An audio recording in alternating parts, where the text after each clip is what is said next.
يا أيها الذين آمنوا استعينوا بالصبر والصلاة إن الله مع الصابرين. ولا تقولوا لمن يقتل في سبيل الله أموات بل أحياء ولكن لا تشعرون. ولنبلونكم بشيء من الخوف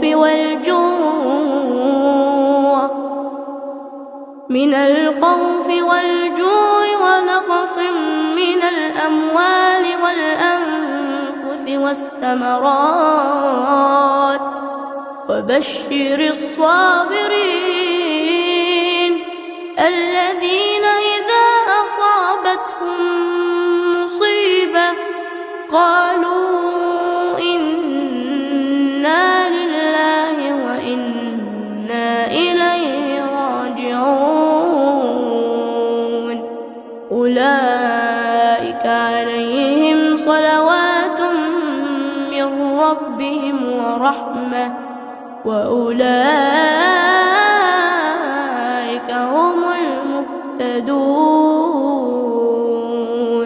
صدق الله العظيم.